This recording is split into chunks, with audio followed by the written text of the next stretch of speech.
पहला कदम आज की राजनीति या यूं कहें हालिया सियासत में ये बहुत मायने रखता है। ऐसे समझ लीजिए जो पहला वही नहले पर दहला, हर कदम पर शिकस्त देने की होड़।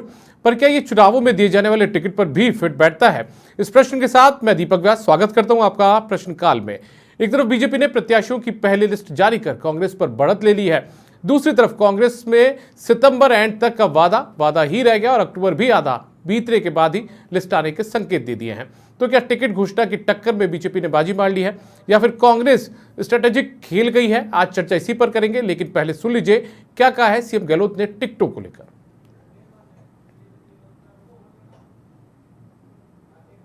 उम्मीद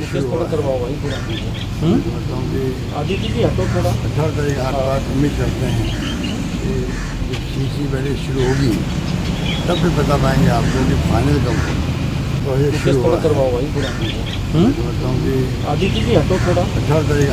उम्मीद करते हैं कि सीसी पहले शुरू होगी तब फिर बता पाएंगे आपको कि फाइनल कब होगा। और इसी मुद्दे पर चर्चा करने के लिए हमारे साथ में तीन खास मेहमान हमारे स्टूडियो में जुड़ गए हैं। उनका तारुफ आपसे करवा देता हूं। हमारे साथ में रवि सिकदार जी जुड़ गए हैं जो कि कांग्रेस के नेता है, साथ में अपूर्वा जी जुड़ गई हैं जो कि बीजेपी के नेता हैं, और साथ में हमारे साथ जुड़ गए राजेंद्र मोदी जी जो कि आम आदमी पार्टी के नेता हैं। आप तीनों का बहुत बहुत स्वागत है समाचार प्लस में। सबसे पहले रवि जी, मैं आप ही का रुख करना चाहूंगा। मुझे ये बताइए कि आपकी पार्टी ने बड़े बड़े वादे किए थे, दावे किए थे कि सितंबर के पहले हफ्ते में हम लिस्ट जारी कर देंगे। सितंबर पूरा निकल गया, उसके बाद में अक्टूबर के पहले हफ्ते की बातें भी होने लगी, लेकिन अक्टूबर की 10 तारीख आज हो चुकी है। सबसे पहले तो मैं आपके चैनल के माध्यम से मुख्य निर्वाचन आयोग का धन्यवाद ज्ञापित करता हूं कि उन्होंने हमें लोकतंत्र का पर्व मनाने की तिथि सुपुर्द कर दी है। जैसा कि आपने मुझसे सवाल किया कि जो हम कांग्रेस ने कहा था कि सितंबर में हम टिकट की सूची जारी कर देंगे या 2 महीने 3 महीने पूर्व में टिकट की सूची जारी कर देंगे, तो उसमें मैं बताना चाहूँगा कि कांग्रेस एक लोकतांत्रिक पार्टी है और लोकतांत्रिक पार्टी होने के कारण ये धरातल से जुड़ी हुई आवाज़ को लेकर काम करती है। जैसा कि आपने देखा भी होगा, और टिकटों के बायोडाटा कलेक्शन के मामले में मैं आपको बता दूं कि धरातल पर ब्लॉक स्तर से, विधानसभा स्तर से, जिला स्तर से, प्रदेश स्तर से बायोडाटा कलेक्ट किए गए हैं। अंतिम पंक्ति में खड़े हुए कार्यकर्ता जो कांग्रेस का झंडा बुलंद करने का काम कर रहे हैं, उनको पार्टी मौका दे रही है। उनको पार्टी मौका देने के कारण उनमें उनकी योग्यता, उनको चुनाव लड़ाने के तरीके, उनकी क्या औपचारिकताएं हैं, उन सबको देखने के बाद ही टिकट जारी होगी। जो भाजपा ने सूची जारी की है उस पर मैं कहना चाहूंगा कि ये कोई भी सूची सोच समझकर जारी की नहीं हुई है। फिक्स है कि सांसद लड़ाने थे। की छोड़ दीजिए, आप तो अपनी बताइए ना, आप कहां देरी कर रहे हैं? क्यों? मैंने आपको बताया कि लोकतांत्रिक पार्टी है और एक स्टेप बाय स्टेप क्लियर करते हुए ब्लॉक से हमारे कार्यकर्ताओं को मौका देने की पार्टी सोच रही है, और जो सोच रही है। अच्छा, इस बार ये बता दीजिए, इस बार जो बागी आएंगे उनको टिकट मिलेगा नहीं मिलेगा? जो एन मौके पहले पर पार्टी ज्वाइन करते हैं उसके तुरंत बाद में, कुछ घंटे बाद में उनको टिकट मिल जाता है। पिछली बार तो देखा था मैंने बीकानेर वाली सीट से, हालांकि बाद में विरोध प्रदर्शन हुआ तो बीडी कल्ला जी को वापस टिकट दे दिया गया। ऐसा इस बार हमारे पार्टी में जहां तक है ऐसा कुछ होता भी नहीं है, ना ही होगा, क्योंकि सिर्फ और सिर्फ इस बार जो कांग्रेस पार्टी का झंडा बुलंद करने के लिए सड़कों पर काम कर रहे थे या योजनाओं को आगे बढ़ाने का काम कर रहे थे, उन्हीं साथियों को देरी किस जगह हुई है? देरी क्यों हुई है? वादा तो आप ही ने किया था, हमने तो कहा नहीं था कि आप इस सितंबर में लिस्ट जारी कर देंगे, आपने कहा था। जी, हमने कहा था, लेकिन मैंने भी आपसे पहले भी कहा कि लोकतांत्रिक तरीके से हम टिकटों का बंटवारा करेंगे। उसी को लेकर पहले लोकतांत्रिक तरीके से कर रहे थे, पहले ये था कि थोड़ा सा जो भी चीजें थी उन पर इतना आशा उम्मीद नहीं थी कि इस प्रकार से कार्यकर्ता टिकटों की मांग को लेकर बढ़ चढ़कर हिस्सा लेंगे। अब जिस प्रकार से कार्यकर्ताओं का जुनून है, जोश है टिकटों को लेने के लिए, उसी के आधार पर वो थोड़ा समय लग रहा है और जल्द ही नवरात्रियों के शुभ मुहूर्त में हम टिकट जारी कर देंगे। ठीक है। अपूर्वा जी, आपने इस तरीके के दावे तो नहीं किए थे कि हम सितंबर में टिकट दे देंगे, लेकिन ये कहा था कि इस बार टिकटों की घोषणा जल्दी कर दी जाएगी, और कयास भी लगा रहे थे क्योंकि मध्य प्रदेश और छत्तीसगढ़ का उदाहरण हमारे सामने था।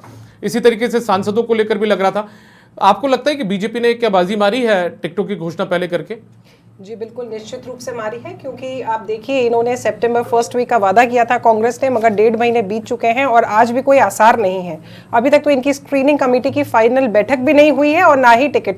जैसे पिछले 4.25 साल के अंदर आपने देखा कि सत्ता के अंदर कुर्सी कुर्सी का खेल चलता रहा, वैसे ही अब इनके यहाँ टिकट का खेल चल रहा है, और हमारे यहाँ ऐसा कोई खेल नहीं है। इसलिए हम लोगों ने जल्दी से जल्दी इस पर निर्णय लेकर के हमारी सूचियाँ जो है वो जारी कर दी हैं। आपको लगता है इससे बगावती तेवर हैं वो भी ज्यादा देखने को मिलेंगे? क्योंकि अमूमन ये होता था कि जब चुनाव होने वाले होते तो उससे ठीक पहले जब नामांकन दाखिल करने का आखिरी दौर होता था, उस वक्त टिकटों की घोषणा की जाती थी अमूमन हर पार्टी में, हर सियासी दलों में। ऐसे में जो बागी होते थे उनको मनाने के लिए भी बहुत कम वक्त बचता था और मान भी जाते थे वो। आपको लगता है कि अब वो ज्यादा डैमेज कर पाएंगे आपके अधिकृत प्रत्याशियों को जो कि खुद दावेदार थे? देखिए, भारतीय जनता पार्टी का प्रत्येक कार्यकर्ता जो है वो संगठन निष्ठ और निष्ठावान कार्यकर्ता है। इर्रिस्पेक्टिव ऑफ कि उसको टिकट मिलता है नहीं मिलता है, उसके चाहने वाले या चहेते को टिकट मिलता है या नहीं मिलता, वो इन सब चीज़ों से ऊपर उठ के मानवीय स्वभाव है। 1-2 दिन का हो सकता है तनाव या मानसिक अवसाद किसी को रहे, मगर 1 या 2 ही क्षण बाद में वो ये समझ जाता है कि हम संगठन निष्ठ है, संगठन सर्वोपरि है और जिसको भी टिकट मिला है हमें उसे जिताना है। सब एक परिवार की तरह मिलकर के उस कैंडिडेट के पीछे लगते हैं और उसको जिता के लाते हैं। ठीक है मोदी जी, मैं आपसे पूछना चाहता हूं कि आप भी तीसरी शक्ति के रूप में उभरने की कोशिश में लगे हैं राजस्थान में। आपको लगता है कि दिल्ली और पंजाब की तर्ज पर राजस्थान में यहाँ पर नई इबारत लिखी जाएगी, लेकिन टिकटों की घोषणा तो अभी तक आप भी नहीं कर पाए, जबकि जो थर्ड लाइन में या तीसरी पंक्ति में जो पार्टियां हैं जो कि तीसरी ताकत के रूप में उभरना चाहती हैं, वो कई पार्टियां टिकटों की घोषणा करना शुरू कर चुकी हैं। देखिए सर, भाजपा केंद्र सरकार में है और चुनाव आयोग कब डेट डिक्लेयर करेगा इसकी जानकारी भाजपा को पहले से ही थी, इसलिए उन्होंने तुरंत डिक्लेयर कर दी। जैसे ही डेट डिक्लेयर हुई तुरंत अपनी सीटें डिक्लेयर कर दी। लेकिन आम आदमी पार्टी अभी मंथन कर रही है, उनका मंथन चल रहा है। जो जिताऊ उम्मीदवार होंगे, जिनकी छवि मार्केट में अच्छी है, ऐसे लोगों को टिकट दिए जाएंगे और विदिन 3-4 डेज हम लोग भी टिकट डिक्लेयर कर देंगे। ठीक है, अपूर्वा जी का कुछ? जी, मैं कहना चाहूंगी कि इलेक्शन कमीशन ऑफ इंडिया की निष्ठा के ऊपर इस तरीके से शंका व्यक्त करना मुझे नहीं लगता कि आम आदमी पार्टी के प्रवक्ता को यहाँ पे शोभा दे रहा है।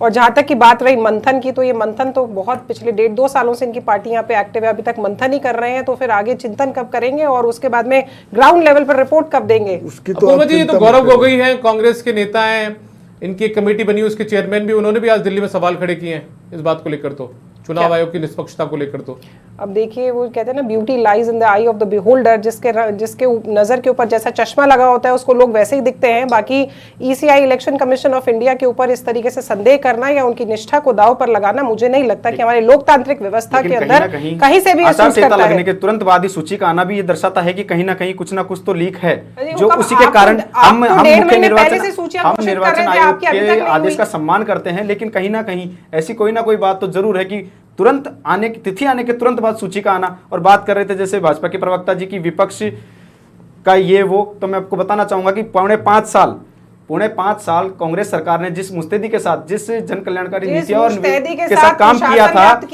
था वो विपक्ष की 5 साल की पौने 5 साल की चुप्पी आप सब भी देख सकते हैं कि पौने 5 साल की चुप्पी विपक्ष कहीं पर था ही नहीं। आज वो आकर किस मुंह से भाजपा चुनाव के मैदान में आने, इन सबकी बातें करने से कोई महत्व नहीं है, चिल्लाने और इनसे कोई भी चीज नहीं होती है, क्योंकि हमें जनता से जुड़ी हुई मुद्दों के ऊपर बात करनी होगी। ये सब अगर ये चीजें गिनाने के लिए बैठे थे, हम यहाँ पर क्या जनता के लिए कर रहे हैं, क्या करने वाले हैं, क्या किया होगा, उस पर हमें बात। अगर पेपर लीक की बात करें तो मैं इसको स्वीकार भी करता हूं कि हमारी सरकार में ये सब कुछ हुआ, क्योंकि हम स्वीकार करना भी जानते हैं, हम आदर्श गांधीवादी। लेकिन मैं बताना चाहूंगा 1.5 करोड़ रुपया लेकर के, लेकिन मैं बताना चाहूंगा कि इससे पूर्व भाजपा की सरकार थी, पूर्व भाजपा की सरकार जिसमें 9 बार पेपर लीक हुए हैं, उन पर कोई कार्रवाई नहीं हुई। लेकिन राजस्थान एकमात्र राज्य है भारत का जहां पर किस पे कार्रवाई हुई? आपके जाकर चेक कर लीजिए, आप जाकर, बड़ी मछली तो ऊपर वो इन्वेस्टिगेशन का विषय है, वो इन्वेस्टिगेशन का विषय, ये विषय मुख्यमंत्री जी ये को जांच का विषय है, ये जांच का विषय। राज्य के अंदर पता है कि पेपर लीक सरगना में कौन इन्वॉल्व था। बात विपक्ष की हो रही थी, विपक्ष पूरे पौने 5 साल तक चुप रहा। बात मत करिए आज रवि जी, मैं आपसे ये पूछना चाह रहा हूं, जैसा कि प्रवक्ता जी ने कहा ना कि विपक्ष ये वो, तो विपक्ष पौने 5 साल तक चुप रहने का मतलब है कि सत्ता पक्ष का विपक्ष से भूमिका निभा रहे थे। हमने समय पर आंदोलन किया, प्रदेशाध्यक्ष को सरकार ने, आप लोगों की पुलिस ने चोटेल किया, वो सिर्फ आज भी वीडियो में होगा जिसमें धक्का दिया था जनता का, जहां पर जनता का कोई संबंध। रवि जी, आप तो खुद ही विपक्ष की भूमिका में थे, कांग्रेस की खिलाफत करने के लिए सड़कों पर उतरी भी थी। जी, ये पवित्र राजनीति का ही एक उदाहरण है कि जहां पर विपक्ष जो धर्म नहीं निभा पाया, अब परिवार में रहती जी, इनकी एमएलए ने साहब सवाल खड़े किए अपनी सुरक्षा व्यवस्था और पुलिस पवित्र राजनीति कहां गई? क्यों, जो भी पायलट साहब ने, आप पायलट साहब की बात कर रहे हैं, तो मैं बताना चाहूंगा कि जो भी पायलट साहब ने वो बातें रखी थी उस पैदल यात्रा को लेकर या मौन को लेकर, उस पर पायलट साहब की सभी बातें मानी गई है। आरपीएससी सदस्य चेंज हुए हैं, आरपीएससी के अध्यक्ष चेंज हुए, साथ ही विकल्प देखिए आप, पहले 4 विकल्प हुआ करते थे, अब पेपर में 5 विकल्प आएंगे और 5वां विकल्प आपको भरना अनिवार्य है, छोड़ नहीं सकते। चलिए ठीक है, छोड़ दीजिए, बहुत देखिए बहुत लंबी बहस हो जाएगी, अभी हम चर्चा करेंगे। बाकी बात अगर 50 विकल्प दीजिए लेकिन बताना चाहूंगा कि जनता को आप ये जो सूची मुझे भाजपा तो लेकर आई ये है, बता दीजिए, भाजपा ये सूची जो लेकर आई है, इस पर आप देखिए जिस प्रकार ये बढ़ चढ़कर बातें बोला करते थे कि युवा महिलाएं, इस सूची में दिख गया कि कितना तो महिलाओं का सम्मान है, कितना युवाओं का सम्मान है, सिर्फ और सिर्फ ले जाकर थोपे जा रहे हैं, जिनका विरोध आपको देखने को मिल रहा है। सुनिए रवि जी, मुझे ये बताइए, इससे आपको क्या लेना देना, कांग्रेस सही पार्टी बात को है, क्या लेना देना, अपना आम आदमी पार्टी को क्या लेना देना? कवारा डोले, पड़ोसी रहा फिर। यदि बीजेपी दिखा रहे हैं, उनकी बातें हो रही है। बीजेपी किसी को भी टिकट दे अपने पार्टी के नेता सही को, बात है। हमारी सूची देने से आ रही है, इनको क्या मतलब है? 200 के 200 नहीं, सीटों पर आपने 200 ऐलान प्रत्याशी किया था कि पाएंगे। आपके सितंबर में आ रही है, एनालिसिस इसलिए आप चल रहा है। जवाब दे हैं। हमारा आपने वादा विश्लेषण किया चल रहा था है। कि हम सितंबर के फर्स्ट मैंने वीक में बैठते सूची ही आपकी लाएंगे, बात, तो 1.5 महीने मैंने बैठते ही आपने आपकी निर्णय बात किया को है, खारिज जनता किया कि आपसे जवाब लोकतांत्रिक मांगेगी। पार्टी है हमारी और लोकतांत्रिक तरीके से हम टिकटों का बंटवारा करेंगे ना। आपको नुकसान नहीं होगा, ये आपको नुकसान नहीं होगा रवि जी? नहीं, हमें इस प्रकार का कोई इस क्यों? बीजेपी ने देश से- तो बीजेपी ने अपने 41 प्रत्याशियों की सूची जारी कर दी, लगभग 20% प्रत्याशियों की घोषणा बीजेपी कर चुकी 200 में से, है ना? तो ऐसे में आपको नहीं लगता कि इनको इनके पास में वक्त ज्यादा होगा, ये जल्दी जनता के बीच में पहुंच पाएंगे, अपना जी, जो दीपक जी, माहौल है जी, वो दीपक बना जी, पाएंगे? मैं बताना चाहूंगा कि हमारे पास सूची नहीं, हमारे पास कामों की सूची है। हमारे कोई भी प्रत्याशी मैदान में आए, वो प्रत्याशी नहीं, हमारे काम बोलेंगे और हमारे काम के बल पर हम चुनाव के अंदर, सूची के बल पर हम नहीं है। गहलोत साहब ने कहा था रही कि बात साहब इस बार जनता चुनाव लड़ेगी, बिल्कुल लड़ेगी, क्योंकि जिस दिन बिल्कुल, जनता इसका चुनाव लड़ने फैसला के उतर जाती आपके है, चैनल के माध्यम उस से दिन मैं ये धरातल दावा कर रहा अच्छे हूं, को दिखा मैं आपके देती है। चैनल के माध्यम से दावा कर रहा हूं कि राजस्थान में सरकार कांग्रेस बनाने जा रही है और अपने कामों के दम पर ठीक है, राजस्थान मैं एक बार सरकार मोदी बनाने जी जा का रही रुख है। करूंगा। मोदी जी, सरकार बन रही है क्या कांग्रेस की या बीजेपी की या आम आदमी पार्टी की बन रही है? सर, आम आदमी कांग्रेस की सरकार डायरेक्ट नहीं बन रही है, ना सरकार बीजेपी की बन रही है। आम आदमी पार्टी अपर एंड रहेगी अच्छा। और आम आदमी पार्टी जिसको चाहेगी उसकी सरकार बनेगी। क्या तैयारी आप लोग कर रहे हैं? हमारी बूथ लेवल पर, ग्रामीण लेवल पर, पंचायत लेवल पर सब तैयारी है और इसका प्रचार प्रसार जरूर पूरे से नहीं हो सका, लेकिन प्रचार प्रसार की कोई आवश्यकता नहीं है। हमारे कैंडिडेट अपने एरिया में फैले हुए हैं, अपना प्रचार प्रसार कर रहे हैं, आम आदमी पार्टी की नीतियों का प्रचार प्रसार कर रहे हैं और आम आदमी पार्टी ने दिल्ली और पंजाब में जो शिक्षा और चिकित्सा आप के क्षेत्र गुजरात में में भी काम सरकार किया, बनाने की बात की थी आप लोगों ने? सर उत्तराखंड में भी की थी, वही गुजरात बात में है भी कि की थी, गोवा में भी की थी, हमारी बहुत सारे बहन, दावे किए हमारी थे उन्होंने। अपूर्व बहन नाराज हो जाएगी। बात यह है कि ईवीएम के साथ छेड़छाड़ होती है तो सब ओ गड़बड़ माय होता है। गुडनेस, अब यहाँ पे समझे तो ना? बैठ के हर चीज से छेड़छाड़ हो रही है। संजय सिंह जी के साथ में भी यहाँ छेड़छाड़ से- हुई होगी। यहाँ से नहीं है, 45 नहीं, करोड़ का शीश महल बना आपके केजरीवाल जी का, वो भी बिल्कुल, बीजेपी ने बिल्कुल, छेड़छाड़ बिल्कुल। कर दी होगी। आपके वो मनीष उसकी- सिसोदिया जी जेल के अंदर बैठे हैं, वो भी बीजेपी ने छेड़छाड़ कर दी होगी। 19 लाख ईवीएम आपके मशीन- राघव चड्डा जी जो आम आदमी पार्टी के इतने बड़े लीडर बनते हैं, उनकी इतनी बड़ी लैविश शादी भी 19 बीजेपी ने लाख जो है वो ईवीएम गायब स्पॉन्सर कर हुई दी है। होगी। हाँ, भगवंत मान जी को शराब पी के लोकसभा के अंदर किस तरीके से वो भाषण दे रहे थे, वो भी क्या बीजेपी ने स्पॉन्सर कर दी होगी वो शराब भी?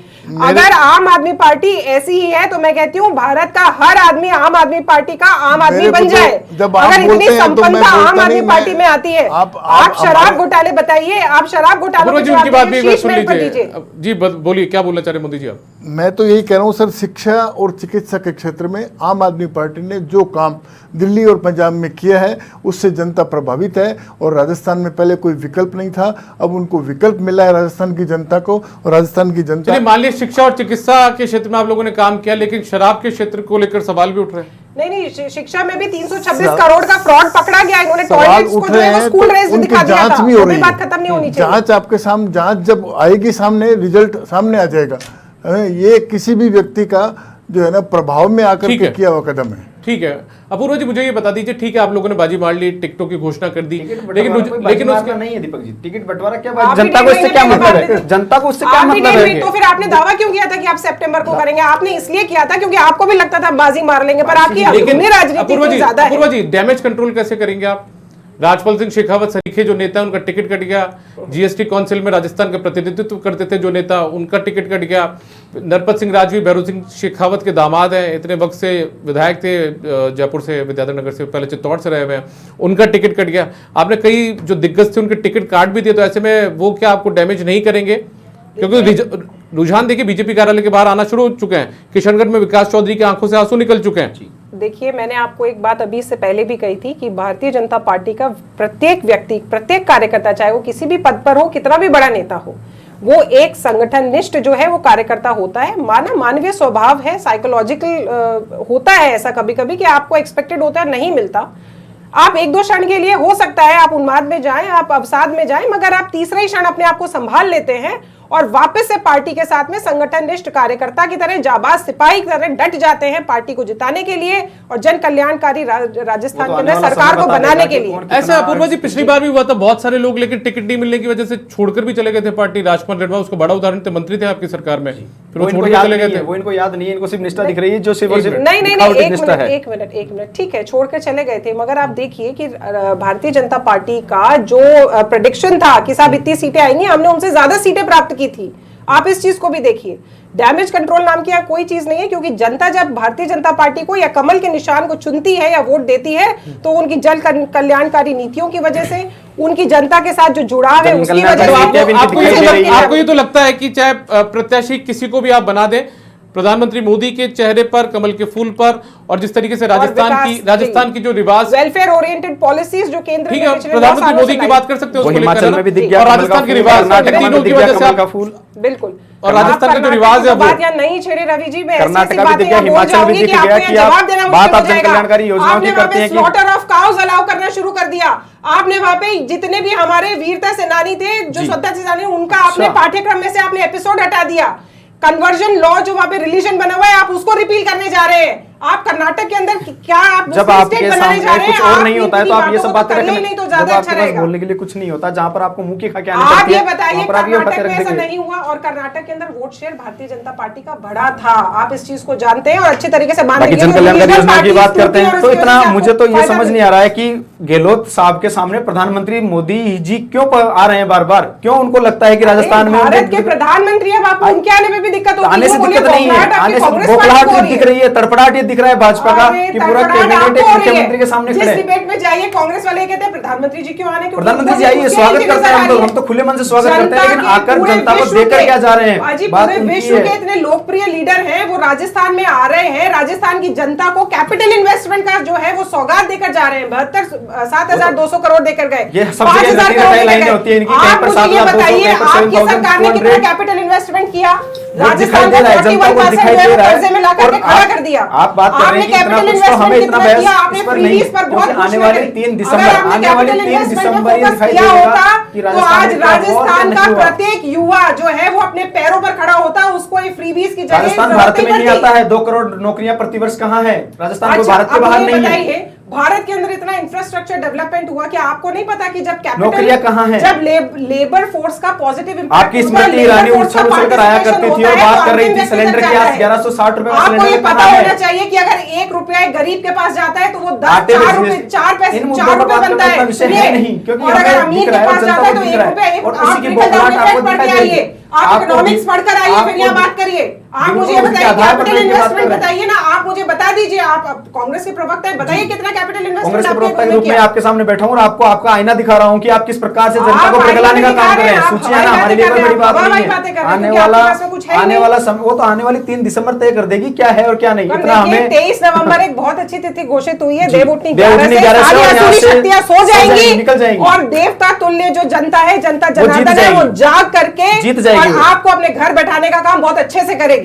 और इसी चैनल पे आगे मैं आपको रवि जी लड्डू भी खिलाऊंगी, आप निश्चिंत रहिए। ये मौका तो मेरे रवि जी ठीक है, मुझे ये बता दीजिए कब तक और इंतजार करना है कांग्रेस की लिस्ट का? जैसा हमारे माननीय मुख्यमंत्री जी ने कहा कि जल्द ही हम सूची जारी कर देंगे, और हमारी सीडब्ल्यूसी और सेंटर स्क्रीनिंग कमेटी की मीटिंगें निरंतर जारी है। जल्द ही हम सूची जारी करके मैदान में अपने कार्य योजनाओं के आधार पर अपने प्रत्याशियों तक पहुंच जाएंगे। ये टिकटों में देरी करने के पीछे कोई योजना है क्या आपकी? सर मैंने आपसे पहले भी कहा कि लोकतांत्रिक पार्टी लोकतांत्रिक तरीके से रणनीति के तहत देरी के तहत भी होगी, तो ये हमारे आलाकमान बैठ के अभी भी चल रही है इनकी कुर्सी वाला तो कहीं है नहीं। आप देख लीजिए पूरी कांग्रेस हमारी एक होके, यूं नहीं कि इनके 10-15 मुख्यमंत्री तो दिख गया। डोटासरा जी को जिस हिसाब से डिजाइन बॉक्स वाले ने जवाब दिया और उन्होंने वो किस मुंह से लेकर के दिल्ली गए हैं, वो तो सबको दिख गया, विदित है, पेपर में आ रहा है। दिव्या मदेरणा जी सदन के बाहर यहाँ पर दिखाई दे रहा है, राजेश जी कहाँ है, गजेंद्र सिंह राठौर जी कुर्ते पजामे डाल दिए हैं, भरत सिंह जी वहाँ पे मुंडन करा करके भेज रहे हैं। इनके क्या आप बात करेंगे, इनकी कितनी एकता है। बोलने के लिए खूब है, बोलने से पार नहीं पड़ने वाली, यहाँ काम करने में विश्वास रखा जाता है। दिव्या मदेरणा जी ने नहीं कहा था can you deny? Bharat Singh ji ने मुंडन नहीं कराया था, आप इसको डिनाई कर सकते हैं? 52 दिन तक आपकी सरकार बाड़ेबंदी में चली थी, क्या आप इसको डिनाई कर सकते हैं? करें तो बताइए। रवि जी जवाब देंगे कुछ आप? इन सब बातों का जनता पर क्या महत्व है? कोई महत्व नहीं है। जनता को सिर्फ मेरा सवाल देखिए रवि जी, मेरा सवाल ये है रवि जी क्या आप ये कह रहे हैं कि रणनीति भी हो सकती है लोकतांत्रिक पार्टी पे? एक चीज तो होगी कोई जिसकी वजह से सूची पे देरी हुई है। लोकतांत्रिक तरीके को रणनीति के तहत अप्लाई देखिए, मैं मान लीजिए मैं कांग्रेस पार्टी में शामिल नहीं हूं, मैं एक आम वोटर हूं, ठीक है, तो मेरे जहन में सवाल तो उठेगा कि कांग्रेस पार्टी कह रही थी कि इस बार हम सितंबर में अपनी सूची जारी कर देंगे, पहली सूची, जिससे प्रत्याशियों को मौका मिल जाएगा, बहुत ज्यादा मौका मिल जाएगा। बसपा से कांग्रेस में शामिल हुए हुए विधायक हैं, वो जाकर प्रभारी रंधावा को बोलकर आए थे कि हमें पहले मौका मिल जाएगा तो हम हमारे पक्ष में माहौल बना लेंगे। इस तरीके की बात भी सामने आई थी खासाकोटी होटल से, सर्किट हाउस से। अब देरी कहां हो रही है, मुझे ये बताइए ना। जैसा आपने कहा कि आप एक आम आदमी के तरीके से मुझसे बात कर रहे हैं, तो मैं आपको उसी तरीके से जवाब दे रहा हूं कि आपकी भावनाओं का ध्यान रखते हुए आपकी जो सोच और समझ है कि कांग्रेस से हमें ये आदमी चाहिए, इस प्रकार का आदमी चाहिए, उस प्रकार के आदमी की कांग्रेस खोज कर रही है और पूरा अभी तक पैमाने से उतार कर जो हमारे काम बोलेंगे और अभी तक बता रहा हूं नहीं, मैं बोल रहा हूं देरी का हमारे बात तक भी खोज जो कर ले तो जुनून बता इतना है दीजिए। कार्यकर्ताओं में टिकट मांगने को लेकर, क्योंकि वहां पर सब लोकतांत्रिक तरीके से हो रहा है। ये नहीं कि सिर्फ फिक्स था, ऐसा तो नहीं सांसद है कि उम्मीदवार ना मिल रहे हो, ऐसा भी है क्या? ये आपको भी दिख रहा होगा कि टिकट मांगने में किस प्रकार के जोश और जुनून कार्यकर्ताओं में दिख किस रहा है। प्रकार की जूतम पेजार चल रही है वो तो आए दिन मीडिया के अंदर आती है। या कितना जोश है।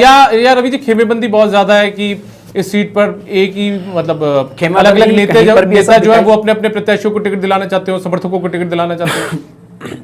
कांग्रेस में ऐसा कहीं भी नहीं है, खेमेबाजी वाली बात है ही नहीं। हमारे सारे नेता कांग्रेस पार्टी के झंडे के नीचे, खड़गे साहब के नेतृत्व में, राहुल गांधी जी के नेतृत्व में काम कर रहे हैं। इनकी तरह नहीं है कि मोदी जी यहाँ पर आ रहे हैं तो मुझे बताइए फिर राष्ट्रीय अध्यक्ष जी यहाँ पर आ रहे हैं, जाके बाड़े में बंद राष्ट्रीय अध्यक्ष जी यहाँ पर आ रहे हैं, उनके राष्ट्रीय उपाध्यक्ष यहाँ पर नहीं होती है, और मोदी जी यहाँ पर आते हैं तो जिन महिला सशक्तिकरण की बात करते हैं, राजस्थान की प्रथम महिला मुख्यमंत्री को सम्मान की स्थिति से अभिवादन नहीं करते हैं। ये तो यहाँ दिखाई दे रहा है। हमारे तो सभी कांग्रेस के कार्यकर्ता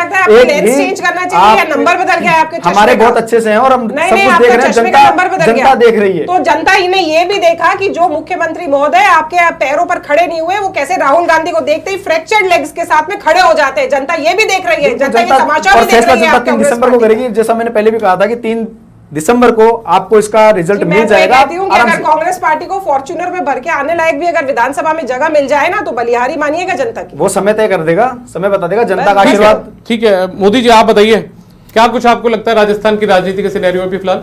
सर, भाजपा को यूं लगता है कि 67 साल में तो कोई विकास हुआ नहीं। 1947 से लेकर के 2014 तक तो विकास हुआ है, वो खाली 9 साल में ही हुआ है। ये इनकी गलतफहमी है। और राजीव गांधी ने एडमिट किया था 1 रुपया बेचता हूं 15 पैसे पहुंचता है। आपने इसको मिटिगेट करने के लिए क्या किया ये तो बताइए। आप बोलिए ना, क्या दिक्कत है? गलत एलिगेशन मत लगाइए आप। बोलने दीजिए, आपके ऊपर मैंने थोड़ी एलिगेशन लगा दिया। मैं मेरी बात कर रहा हूँ, आप अपनी बात करें। हाँ बिल्कुल, भाजपा के पास भी विधायक नहीं थे तो 7 सांसदों को लेके आना पड़ा उनको। मैंने ये अपने अपने विचार होते हैं, आपके इसके लिए कोई और विचार होंगे। हमारे विचार ये कि आपके पास हमारे लिए वो कार्यकर्ता है, कैंडिडेट नहीं थे, समझे ना? आपके लिए कार्यकर्ता होंगे, कार्यकर्ता नहीं थे, इनके पास टिकट मांगने वाले तभी तो सांसद हैं। इंपॉर्टेंट मेंबर ऑफ पार्लियामेंट थे। अभी तक वो भी नहीं मिला है। रवि जी धैर्य रखिए आप। 1.5 महीने पहले आपकी सूची आने वाली थी, जनता प्रतीक्षा कर रही है, आपके कार्यकर्ता प्रतीक्षा कर रहे हैं। मैं आखिरी दौर में, क्योंकि बहुत कम वक्त बचा, मोदी जी आप अपनी बात रख रहे थे। मैं बस यही कह रहा था सर, अब की बार यहाँ पर जो है ना वो रिवाज बदलेगा। जो एक बार भाजपा और एक बार कांग्रेस का अभी तक चल रहा था, अब की बार वो रिवाज बदलेगा। अब की बार आम आदमी पार्टी अन्य दलों के साथ मिलकर के राजस्थान में सरकार बनाएगी। और ये जो मंसूबे जो पाल रहे हैं कि हम सरकार बना लेंगे, चाहे कांग्रेस हो चाहे बीजेपी हो, वो सब उनके मंसूबे धरे के धरे रह जाएंगे और आम आदमी पार्टी सरकार बना के दिखाएगी, जैसे दिल्ली में और जैसे पंजाब में बनाई थी। चलिए, बहुत शुक्रिया मोदी जी आपका भी, अपूर्वा जी आपका भी और रवि सिकदार जी आपका भी। आप तीनों हमारे साथ इस चर्चा में शामिल हुए। तो कुल मिलाकर अब सवाल यही उठ रहे हैं कि बीजेपी ने क्या वाकई में बाजी मार ली है? बीजेपी का दावा है कि हमने बाजी मार ली है, जबकि कांग्रेस का दावा यह है कि लोकतांत्रिक तरीके से हम टिकटों के लिए प्रत्याशियों का चयन कर रहे हैं, लिहाजा इसी बात पर देरी हुई है। हालांकि कांग्रेस अपने वायदे से कहीं ना कहीं खिसकती भी तो जरूर नजर आ रही है। फिलहाल प्रश्नकाल में आज के लिए इतना ही, इजाजत दीजिए, नमस्कार।